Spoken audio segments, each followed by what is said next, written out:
الظاهرة والباطنة، ومن أجلها نعمة الإسلام الذي من جملته فضيلة الصيام.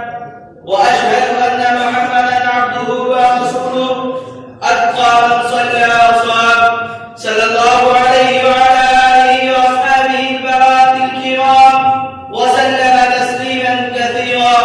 أما بعد، فأعوذ بالله من الشيطان الرجيم. بسم الله الرحمن الرحيم. يا أيها الذين آمنوا كتب عليكم الصيام كما كتب على الذين من قبلكم لعلكم تتقون.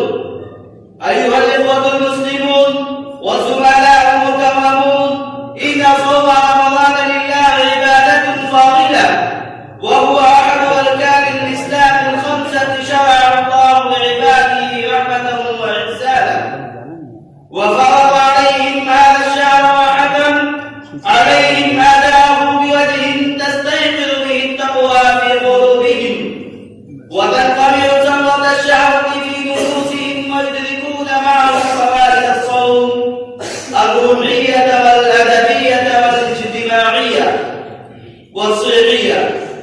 ولهذا قال تعالى في تعقيب الآية: لعلكم تتقون. وبرحمته تعالى ولطفه وتيسيره على عباده أن سهل عليهم أن صوم شهر بأن أخبرهم أن هذا الصوم الذي فرض عليهم ليس لأول مرة في تاريخ الأديان ولا بدعة في الشرائع، فقال: كما كتب على الذين من قبلكم لعلكم تتقون. فالإنسان إذا عرف أنه إنما كلف بشيء سبق وتقدم وفرض على الأمم السابقة هذا عليه الأمر وتشجع عليه بل وجد أن يكون أحسن في الأداء من غيره.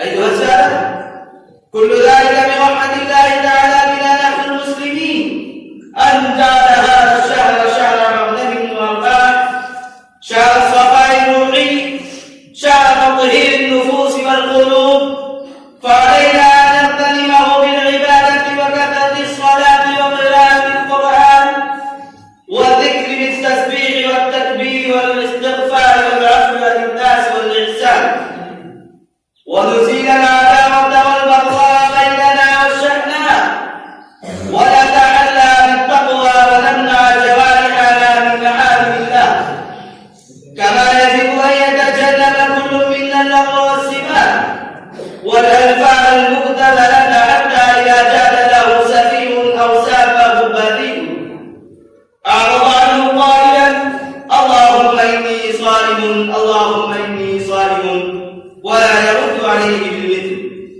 كما علينا أيها السادة أن نتقي الله ونرغب إلى ربنا ونصوم شهرنا ونقومه بنية خالصة لله عز وجل، ونقوم أنفسنا على الطمأنينة في الصلوات الخمس وفي التراويح، ونعرف قدر هذا الشهر الكريم وقيمته.